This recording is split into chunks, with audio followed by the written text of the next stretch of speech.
अभिषेक जी, और कितने दिन लगेंगे हमारे प्लान को कामयाब होने में? मैं अब बस तंग आ चुकी हूँ इन सभी के साथ रह रहकर। आपकी बूढ़ी माँ का भी दिमाग अब सठियाने लगा है, वो भी न जाने क्या क्या बोलती रहती है। एक बार मेरे दोनों बच्चे अपनी पढ़ाई के लिए विदेश में सेटल हो जाए, उसके बाद मैं इन सभी को भी ठिकाने लगा दूंगा। जरा जल्दी कीजिएगा। रागिनी बहू, ओ रागिनी बहू, ये बुढ़िया फिर से चिल्ला रही है। आ रही हूँ। रागिनी अनीता के बुलाने पर नीचे आ गई। जी बुढ़िया जी, मेरा मतलब, बोलिए सासू माँ। देखना बहू, तेरे पांचों ही जेठानियां कामों में लगी हुई हैं। मेरा सर दर्द से फटा जा रहा है, मेरे तेल लगा दे। सासू माँ, आपको अपनी पांचों बहुओं का बिजी होना तो दिखाई दे गया, और आपने मुझे ऐसे बुला लिया जैसे कि मैं कितनी ज्यादा फ्री हूँ। बहू, तू भी कुछ कर रही थी क्या? हाँ, कर रही थी, और अब मैं वापस से वही करने जा रही हूँ, समझिए आप। अरे कैसे चली गई है बेशरम, मैं खुद ही अपना तेल लगा लेती हूँ। रुकिए सासू माँ, मेरा काम खत्म हो गया है, लाइए मैं ही आपके तेल डाल देती हूँ और बढ़िया से मालिश भी कर दूंगी। शुक्रिया बहू।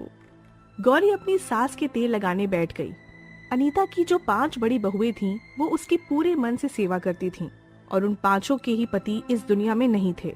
लेकिन जो छोटी बहू रागिनी थी, उसे अपने परिवार से जरा भी लगाव नहीं था, और वो हमेशा यही सोचती रहती थी कि कैसे वो अपनी सास और जेठानियों से छुटकारा पा सकती है। और इस सब के बीच उसने अपने पति को भी बातों में ले लिया था। तभी एक दिन, माँ जरा यहाँ पर साइन कर दीजिए ना, ये बिजनेस के एक जरूरी कागज हैं, जिन पर आपके साइन के बिना हम बिजनेस नहीं कर पाएंगे। अच्छा मेरा लाल ला दिखा, लेकिन मुझे साइन वाइन थोड़ा ही करने आता है, मैं तो बस अंगूठा लगा सकती हूँ। वही लगा दीजिए, बस जल्दी कीजिए। अनीता ने उन कागजों पर बिना सोचे समझे अपना अंगूठा लगा दिया। अंगूठा लगाते ही मेरा सपना आज पूरा हो गया, आखिरकार सब कुछ हमें ही मिल गया। क्या मिल गया बहू? कौन सी बहू? अरे जा जा बुढ़िया, निकल मेरे घर से अपनी 5 बहुओं को लेकर। रागिनी, तेरी हिम्मत कैसी हुई मुझसे ऐसे बात करने की? अभिषेक, चुप कर बुढ़िया, मेरी पत्नी से ऊंची आवाज में बात मत कर, चल निकल यहाँ से। उन सभी की आवाजें सुनकर गौरी, नेहा, कोमल, दिया और पूजा भी वहाँ आ गई। क्या हो रहा है यहाँ? देख तो मेरी बच्ची, ये मेरा बेटा ही है ना? भाभी जी प्यार से बोल रहा हूँ, हमारे घर से दफा हो जाइए और इस बुढ़िया को भी ले जाइए, वरना। क्या वरना? ये घर हमारा है और आपको हमें इस घर से निकालने का कोई हक नहीं है। इस पूरी प्रॉपर्टी के मालिक अब मैं और रागिनी है, समझिए आप। और यकीन ना आए तो आप ये साइन किए हुए पेपर्स देख सकती हो। अभिषेक ने उन सभी को प्रॉपर्टी के पेपर्स दिखा दिए, जिस पर साफ साफ अनीता के दस्तखत की जगह उसका अंगूठा लगाया हुआ था। 5 बहुएं उन्हें पढ़कर हैरान हो गईं। अब पड़ गई तुम्हारे कलेजे में ठंडक, देख लिया अपनी आंखों से। चलो अब निकलो यहाँ से। मक्कारपन की भी हद होती है, जो आज आप दोनों ने पार कर डाली। अरे लानत है आपके जैसे बहू और बेटे पर, जो अपनी माँ को ही फंसाए। चलिए माँ, हम इन मक्कारों के बीच नहीं रहेंगे, आप हमारे साथ चलिए। मेरे 5 लाल मुझे छोड़कर चले गए। तू मेरा इकलौता सहारा था, लेकिन तूने तो मुझे ही जीते जी मार दिया। चल चल निकल। 5 बहुएं बिना किसी चीज के खाली हाथ अपना घर छोड़कर अपनी सास के साथ निकल आईं। सर्द हवाएं सड़क पर दौड़ रही थीं, जिसे जवान खून बहुएं तो किसी तरह झेल रही थीं, लेकिन बूढ़ी अनीता से ये सब झेला नहीं जा रहा था। बहू, मुझे कहीं बैठना है।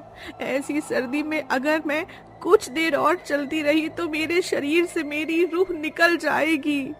माँ जी हिम्मत रखिए, हम भी आपके ही सहारे हैं। अगर आपको कुछ हो गया तो हम भी नहीं जी पाएंगे, इसलिए आप प्लीज हिम्मत रखिए, हम कहीं न कहीं रहने की जगह ढूंढ ही लेंगे। 5 बहुएं अपनी सास और अपने मन को समझाते हुए हर मुश्किल का सामना कर रही थीं। जैसे जैसे रात बढ़ती जा रही थी, वैसे वैसे ही सर्दी भी बढ़ने पर ही थी। सर्दी बढ़ने के साथ साथ बहुओं और अनीता की हिम्मत घटती जा रही थी। बहू, अब मुझसे और नहीं चला जाएगा, मेरा पेट पूरा खाली है और सर्दी तो मानो मुझे बस मारने वाली है। थोड़ी सी हिम्मत रखिए माँ जी, सब कुछ सही हो जाएगा।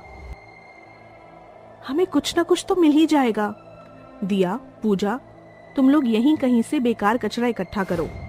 हम लोग उसमें आग जलाकर माँ को थोड़ी सी गरमाई देंगे और मैं और कोमल कुछ खाने को ढूंढते हैं। नेहा, तुम माँ के साथ ही रहना। जी। नेहा अपनी सास के पास थी और बाकी बहू जैसे गौरी ने बोला था वैसे ही काम पर लग गई। नेहा और पूजा कचरा, प्लास्टिक की बोतल इकट्ठा कर रही थी और गौरी और कोमल कुछ खाने को खोज रही थी। अभी वो दोनों चल ही रही थी कि तभी गौरी को एक बड़ी पाइपलाइन दिखाई दी। अरे कोमल देख, कितनी बड़ी पाइपलाइन है। पाइपलाइन? अरे हाँ, ये पाइप तो इतना बड़ा है कि हम सभी इसमें ही रह सकते हैं। ठंड से बचने को तो बस सर पर एक छत होनी चाहिए। चल, माँ जी और बाकी सबको यहीं ले आते हैं। गौरी और कोमल अपनी सास के पास आ गईं और तभी पूजा और दिया भी वहां पहुंच गईं। हम आग जलाएं? नहीं, यहाँ नहीं। चलो, हमें घर मिल गया है, उसके बाहर आग जलाना। गौरी सभी को अपने पाइपलाइन के घर में ले आई और वहां पर उन्होंने पाइपलाइन के बाहर आग जलाकर अपने शरीर को ठंड से बचाया। खाने के लिए वहीं पाइपलाइन के पास के कचरे के ढेर में नेहा को थोड़ा सा खाना मिल गया था। सभी ने उस खाने को खाकर ही अपना पेट भर लिया और वो पांचों उसी पाइपलाइन के अंदर सो गईं। किसी तरह रात तो बीत गई, लेकिन अगले दिन की सुबह पांचों ही गरीब बहुओं के लिए एक चुनौती लेकर आई थी।